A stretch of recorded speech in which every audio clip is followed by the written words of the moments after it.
Boom. Boop. Dead. Okay, there we go. Nice. Hey guys, so this is my Magma Barrier Infernalist that I made recently, and I am absolutely loving it. This is a playstyle that you will get with no other build, and if you like this type of playstyle, you will love this character. It is a playstyle that focuses on kind of paying attention to monsters and their attack animations and blocking them to do a ton of damage with your Magma Barrier. Now, with this build, the more monsters around you, the better, because obviously with more monsters, you're going to be getting hit more, and you're more likely and more easily going to be able to block. So even though this build doesn't like clear the best at the moment, at least with my current setup, you can probably change it to make it better. You still want to have a ton of mobs, and as a result, it does do pretty well with map clearing. But at the end of the day, this is a one-shotting bossing build. And as you saw in the kind of clips earlier, probably I included, we were one-shotting a lot of bosses. Now, this build was really heavily inspired by this guy, which I'll put on the screen right now. His YouTube channel is Doer44.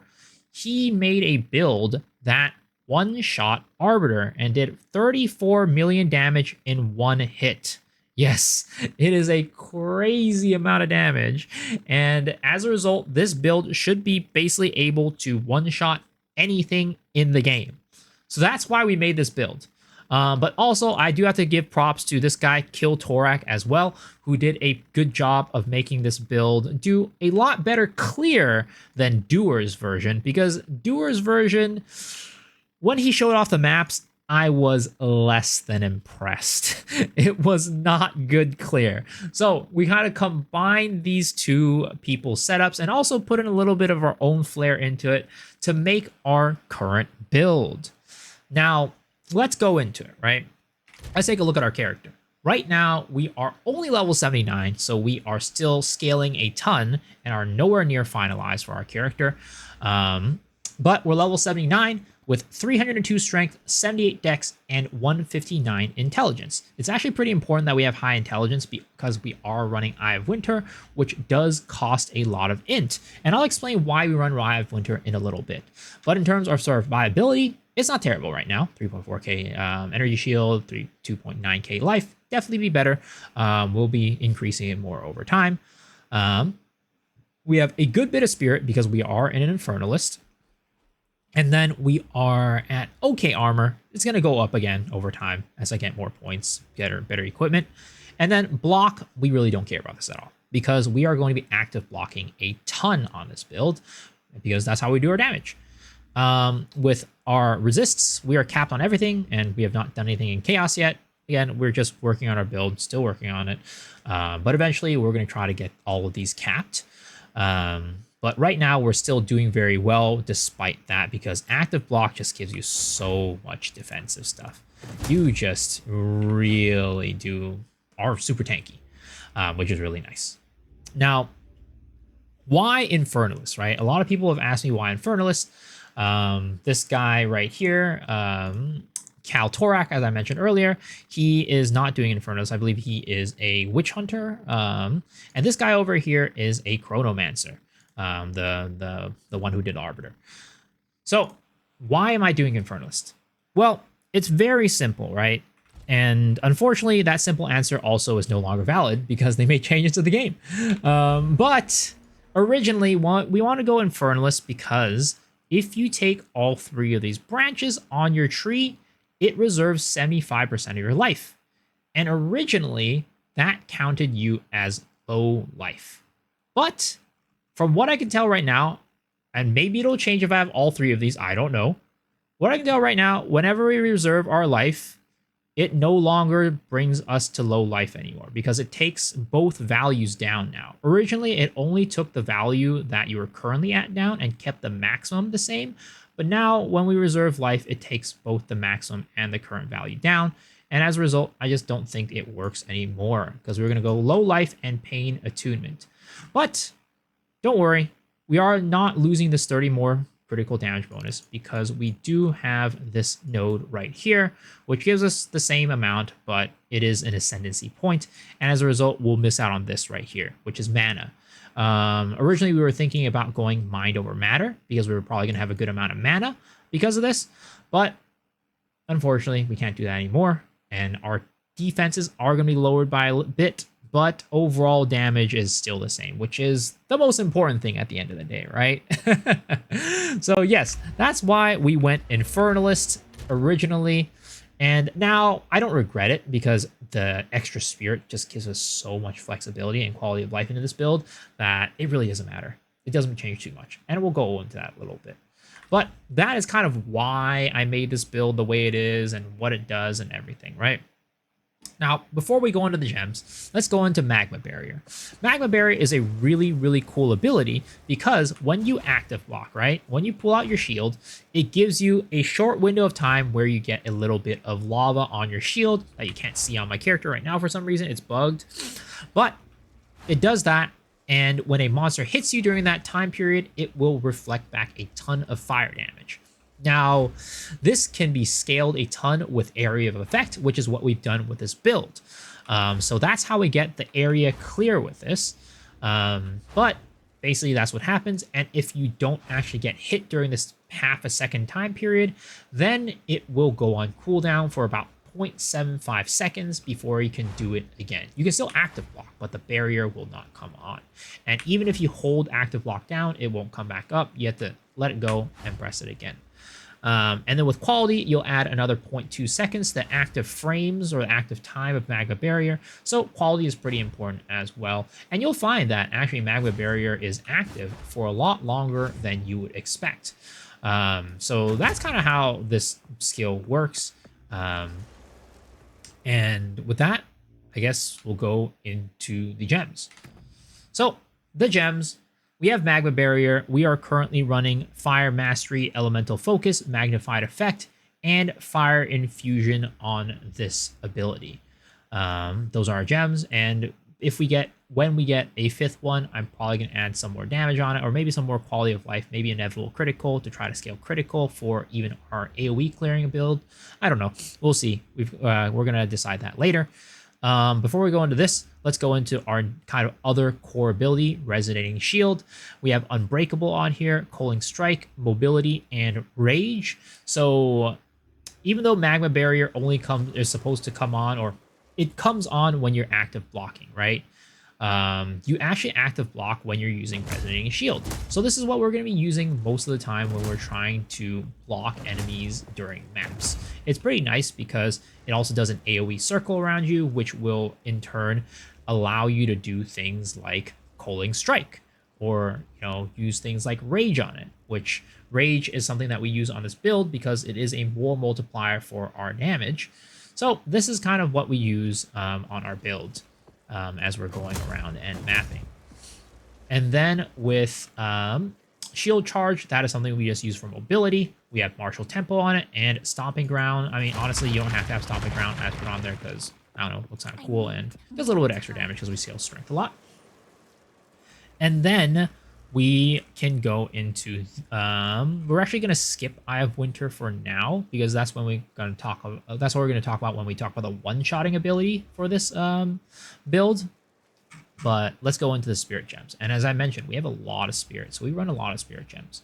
We run Herald of Ash, which helps us with our clear. We run Precision because accuracy is a problem on this build.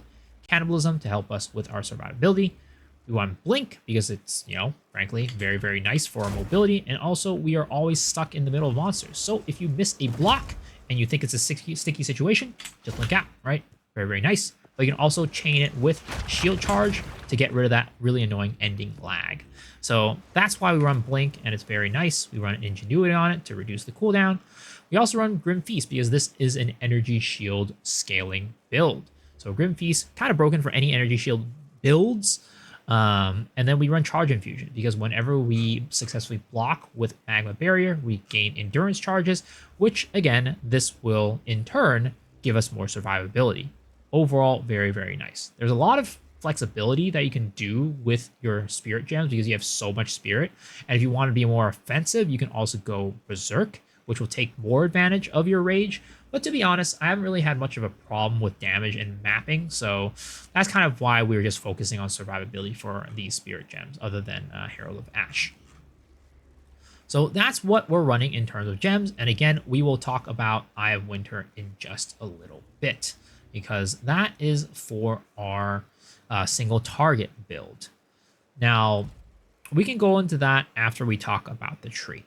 So our tree is like this right now. And just to preface it, we did not level with Magma Barrier until Act 1 Cruel, which some might say is a little bit too early because bossing was a little bit of a struggle. I leveled with Ice Strike with Quarterstaff just because I've never played Quarterstaff before. But you can do whatever you want, whatever leveling build you want, and go for as far as you want. I don't know if you can use it earlier than Act 1 Cruel, but I found that it started being, or at least when I swapped, it was Act 1 Cruel, and it started being actually pretty comfortable to use at that time. AoE wasn't the craziest, but hey, I wanted to use the build and the skill. So that's when it started to work. That's when I used it. But here is our tree right now. So ultimately, we are trying to do two things with this tree, or three, I guess. Increase survivability. So we got a bunch of these energy shield armor nodes. We're going to go into this as well. Second thing is be able to go down here and get Giant's Blood, which we have not gotten into yet because I don't think we have the stat requirement for it because it triples the attribute requirement of weapons. And right now we do run quite a bit for like intelligence, dexterity, so we're not quite there yet with strength. But when we get to enough strength, we will go down to Giant's Blood because that will increase our damage by a ton, which I'll then go into a little bit in our gear. But those are the first two things you want to do. And the third thing you want to do is scale critical chance and critical damage, and mostly around critical chance and critical damage and damage in general for when enemies are on full life. Now, this is where we talk about our setup for bossing, why we have our tree in this certain way, and why we have our setup this way. So I have a weapon swap on this build, and that is mainly to get access to different parts of the tree, like these critical damage nodes, because for this build you can actually make it so that you 100% crit on an enemy at full life, which when you're doing it against a boss is pretty easy to guarantee it. And you do that by combining the tree nodes, right, to get your crit, but also by using Eye of Winter to get critical weakness. Now, all of this combined gives us 100% crit. And right here, the Mr. Doer did outline how this works. So he says you need 213% increased crit chance plus your ambush support gem on Magma Barrier. That is a swap that I have in right now. He uses 2 Magma Barriers. I just swap it for when I get to bosses. But yes, you get the ambush support in there. Then if you look at this, right, it says Magma Barrier has a 6% base chance to crit, right? Everybody has this off the start. And if you apply critical weakness to the boss, it gives you an extra 10. So that's 16. And that's why we have Eye of Winter. Now, one thing you'll ask is, wait, if you're throwing Eye of Winter before it hits the at the boss, it's not going to be full life, right? Well, that's where brutality comes in. So again, this was tech by this doer guy, but brutality makes it so you don't do any elemental damage, and this only does elemental damage. So as a result, it does no damage at all. And then you also have things on the tree right here that say increased critical hit chance if you haven't dealt a crit recently. So that's why we run Controlled Destruction, so it doesn't crit. And then, of course, we use Unleash because that's what you do with Eye of Winter. Eye of Winter right now, I feel like is one of the most OP skills in the game because it's so flexible. But yes, that is how we get that extra 10% crit onto our abilities to make it 16%. Now, one thing I want to mention in this section is that even though critical weakness is not a curse, I think the game might count it as a curse. Not when it comes to like your tree being like having more curse, like I guess potency on your tree, but when I was running a map earlier that had reduced effectiveness of curses, I actually missed my crit on the boss. And I was like, what is going on here? So I think the game counts critical weakness as a curse, and it has a maximum of 10%. So maybe it does even get scaled by curse effectiveness, but it just caps out at 10, so it doesn't go higher. But yeah, I think the game might count as a curse because in Path of Exile 1, critical weakness was a curse. So I think that might be the case. So you don't want to run cursed reduced effectiveness maps on this build. But before we go and talk more about that, 6% Magma Barrier, 10% critical weakness, right? Total of 16 base crit because these two add together. Now, after that, you will get 213% critical rate on your tree, and that includes the full life crit and your regular crit, right? Your increased crit. That is the increased crit number. And then you will get a multiplier from ambush because ambush gives you 100% more chance to crit against enemies on full life. So that is why this is multiplied afterwards. And as a result, you will have over 100% crit in these situations. I still need to optimize my tree a little bit because I think I have quite a bit more crit chance than this, but I just want to be safe, better safe than sorry, right?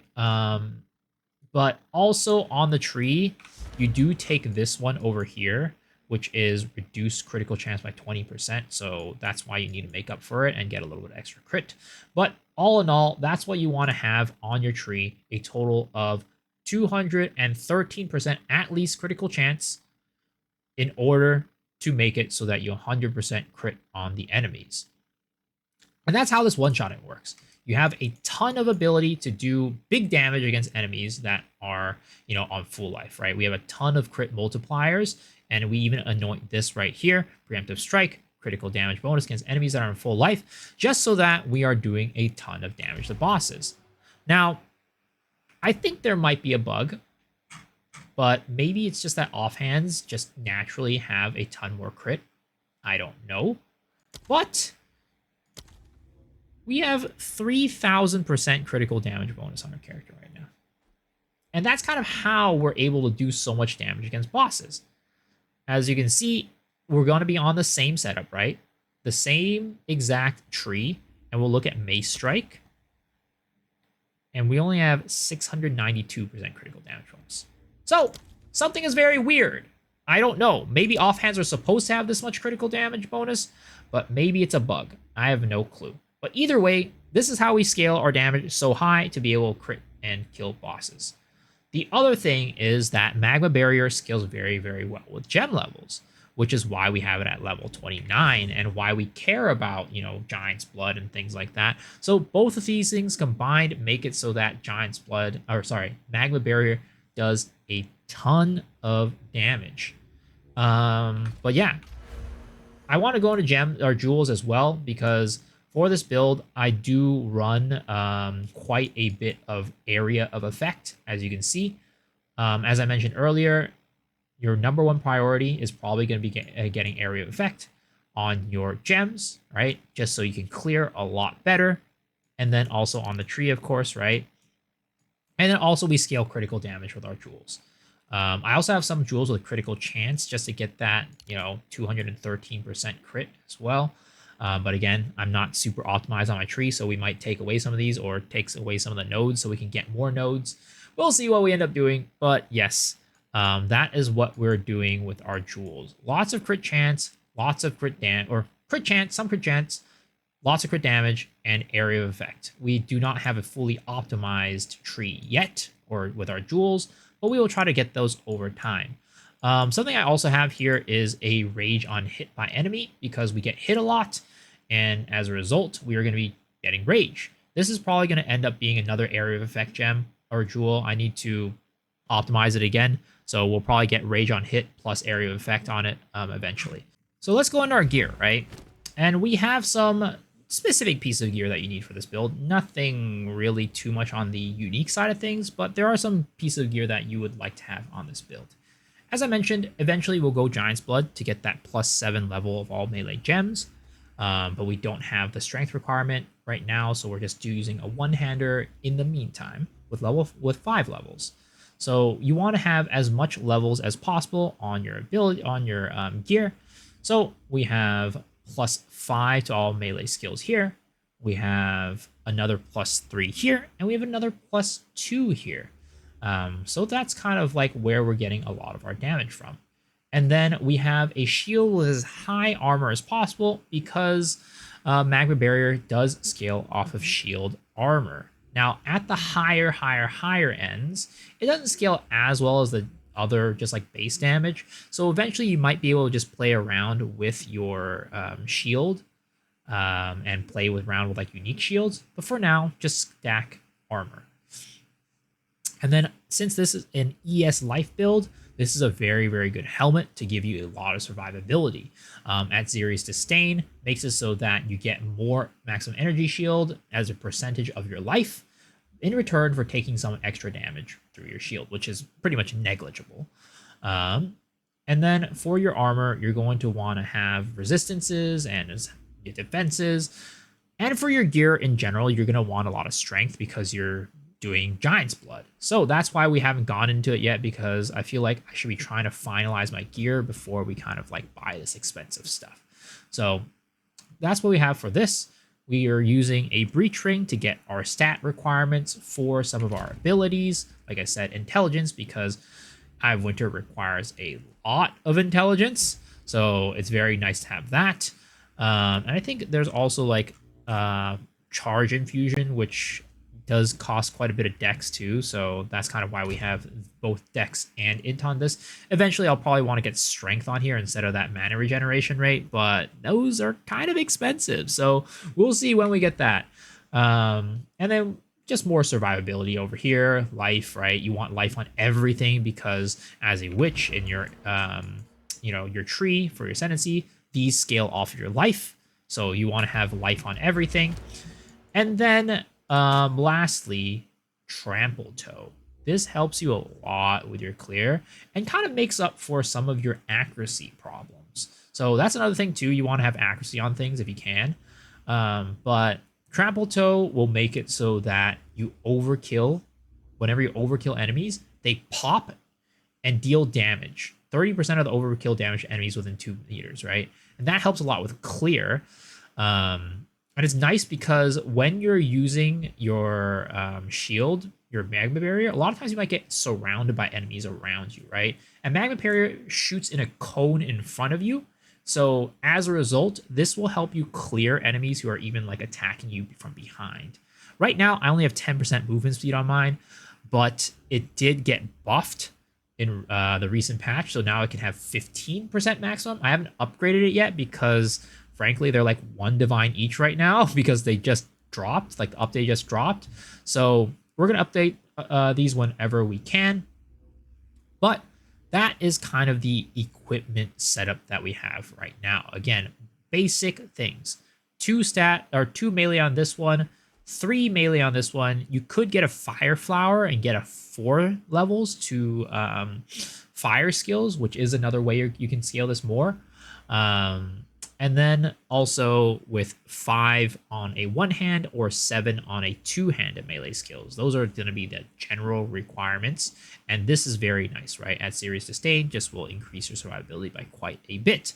Now, one thing you'll notice is that I have these in my inventory. Blue flame bracers. And that's because, as I mentioned earlier, spirit gems are very flexible in this build. And I can see a world, and I haven't really tested this out yet because Herald of Thunder takes a lot of dex. You could, in theory, run this as a Herald of Ice, Herald of Thunder setup to increase your clear by a ton. Now, you're losing the 2 levels to melee skills, which is, don't get me wrong, a ton of damage, but at the end game, the game doesn't scale to all that high for mapping. And you could probably use these in place of that and run a Herald of Thunder, Herald of Ice setup, get rid of Herald of Ash, and probably get rid of Charge Infusion or get more Spirit by getting more life and just getting another setup. So that is a possibility for something that you can do, which I think is really, really cool, right? I'll probably try it out eventually, but right now I just don't have the gear and the stats to do so. Now, I also have Ancestral Warrior Totem here. Now, this is a Magma Barrier build, which means that enemies need to hit you and you need to be able to have abilities from them that you can block. But sometimes, in certain situations, like Sanctum, for example, there's a lot of enemies that have abilities that you can't block, or they use them very rarely, or they're just very hard to block. And in those situations, you could get screwed over. And that's why we have Ancestral Warrior Totem here. I don't have it equipped, but Ancestral Warrior Totem is really, really nice because you can link Sunder to it. And Sunder will 100% of the time crit when enemies are fully broken with their armor. And what breaks armor? Resonating Shield. So when that happens, when you run into those enemies, you can equip this right here, Sunder Totem, to make sure you don't have any issues with clearing mobs. I was doing Sanctum without this, and it was painful. And then I just put Concentrated Effect on it because I didn't want to upgrade it, but you can link it with a lot of other things as well. So, yeah, that is the current build and the current setup. I'm sure it will evolve over time, and it will change as I get higher levels, as I get more equipment and better equipment, as we start taking care of more bosses. But yes, that is the current setup and what we're doing right now. Hopefully you guys enjoyed this video, and hopefully this inspired you to maybe like try this build out for yourself. We will be experimenting, changing this build as we go on, but I will have a link to the max roll down below because they did create Path of Building today. They did release it, but unfortunately Path of Building doesn't let you do weapon swaps yet. So we're still going to stick with the old max roll for now. And yeah, I'll link that down in the description below or down in the pinned comment section for you guys to check out. And when I have another update next, I'll probably update another video or upload another video. But for now, guys, hopefully you guys enjoyed this video. I enjoyed making it. And if you guys want to support the channel, as always, the sub button is the easiest way to do so because it is completely free. Another way to do it is coming to hang out with me on Twitch, as I mentioned. Twitch.tv/MesoXShiru. I stream every single night at 10 p.m. PST, and we'll be playing this build a ton over the next week. Plus, I would expect. Normally, I swap up builds pretty quickly, but I want to take this one to the end. So yes, guys, hopefully I see you guys on my stream. But if not, hopefully I'll see y'all on the next video. All right, guys, peace out.